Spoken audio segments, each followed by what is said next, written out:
Bismillahirrahmanirrahim.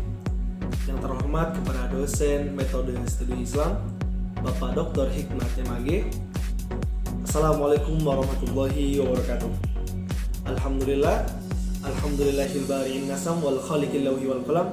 Ahmaduhu ta'ala ala insana man lam ya'lam wa nashkuru ala ma'asda wa an'am wa ala alihi wa sahbihi wa sallam. Tabarakalladzi ja'ala fis sama'i burujan wa ja'ala fiha sirajan wal qamara muniran wa huwa alladzi khalaqa al-laila wan nahara khilfatan liman arada an yadhakkara wa arada syukura. Salatan wa salaman kepada Nabi besar kita Nabi Muhammad sallallahu alaihi wasallam yang telah memberikan kita hikmah dan keberkahan di zaman ini insyaallah. Di pembahasan kali ini saya akan membahas tentang perkembangan studi Islam. Perkembangan ilmu pengetahuan dan teknologi telah mendorong penelitian Islam berkembang secara signifikan dan sangat pesat. Perkembangan Islam telah ada sejak zaman kenabian.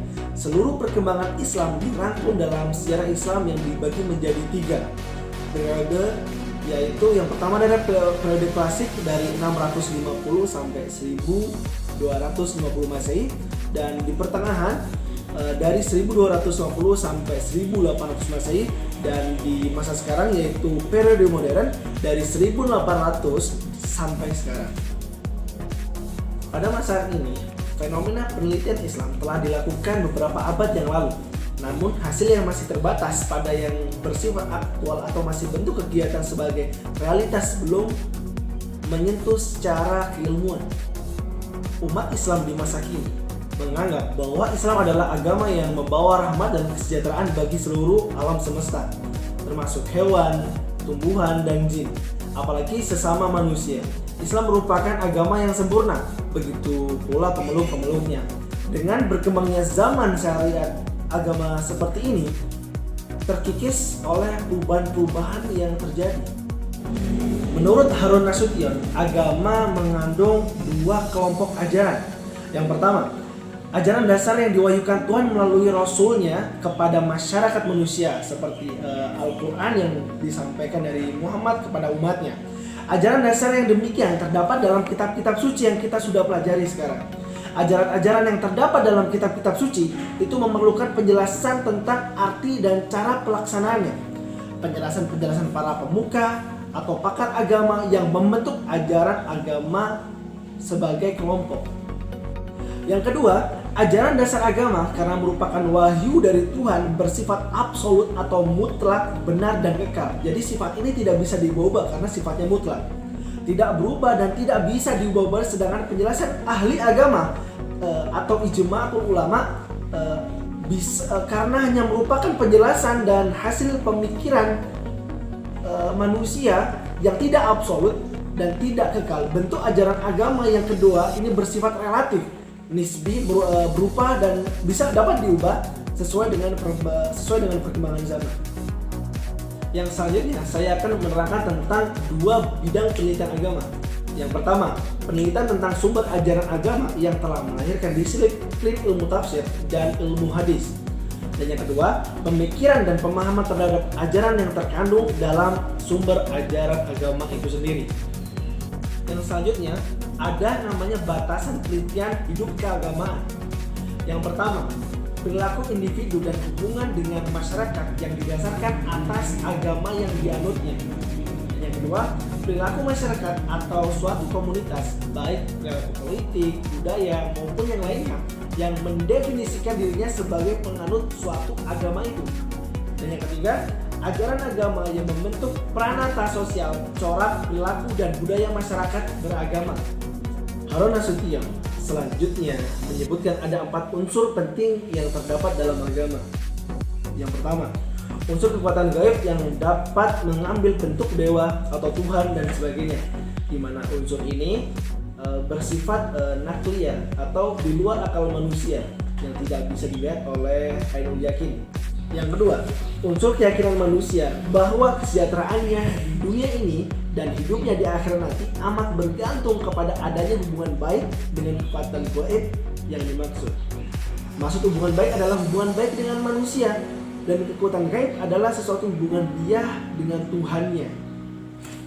Yang ketiga, unsur respon yang bersifat emosional dari manusia yang dapat mengambil bentuk perasaan takut, cinta, dan sebagainya. Yang keempat, unsur paham adanya kekuatan yang kudus, secret, atau sesuatu yang tidak bisa kita lihat, dan suci yang dapat mengambil bentuk kekuatan gaib, kitab yang mengandung ajaran-ajaran agama yang bersangkutan, dan dalam bentuk tempat-tempat sesuatu yang sudah ditentukan. Dan ada juga pengumpulan data dan metode yang digunakan, antara lain yang pertama adalah analisis sejarah, yang kedua adalah analisis lintas budaya, yang ketiga adalah eksperimen, yang keempat adalah observasi partisipatif, dan yang kelima adalah riset survei dan analisis statistik, dan yang terakhir adalah analisis isi. Yang pertama adalah analisis sejarah. Analisis sejarah adalah historiografi karena di dalamnya juga terdapat penulisan sejarah, dan analisis sejarah ini dapat diwujudkan dengan berbagai bentuk. Salah satunya adalah dengan bentuk metodologi dan perkembangan sejarah sebagai suatu disiplin yang akademik. Yang selanjutnya adalah analisis budaya. Pemahaman terhadap budaya orang lain sangatlah penting bagi kita agar tidak terjadi kultur shock yang menganggap bahwa budaya yang tertentu atau budaya orang lain menurut kita salah, dan itu semua berdasarkan budaya kita sendiri. Yang selanjutnya adalah metode eksperimen. Metode eksperimen adalah suatu cara mengajar di mana pelajar melakukan suatu percobaan tentang sesuatu hal yang dipelajari atau hal tersebut, mengamati prosesnya serta menuliskan hasil percobaannya. Kemudian hasil pengamatan itu disampaikan kepada teman-temannya, dan yang terpenting adalah dievaluasi oleh gurunya. Observasi partisipatif adalah suatu yang pengamatan atau proses bagian dalam, dan ini dilakukan oleh observer dengan ikut mengambil bagian dalam kehidupan orang-orang yang akan diobservasi. Yang selanjutnya adalah analisis statistik. Analisis ini dapat diartikan sebagai upaya mengolah data menjadi suatu informasi, sehingga karakteristik atau sifat-sifat data tersebut dapat dengan sangat mudah dipahami dan bermanfaat untuk menjawab masalah-masalah yang berkaitan dengan kegiatan penelitian dari sampel. Dan yang terakhir adalah analisis isi. Analisis ini adalah sebuah teknik yang digunakan untuk menganalisis dan memahami teks. Analisis ini juga dapat diartikan sebagai teknik menyelidiki suatu yang berusaha menguraikan secara objektif, sistematik, dan kuantitatif. Menurut Lasswell, analisis ini seperti disebut juga dengan semantik kuantitatif.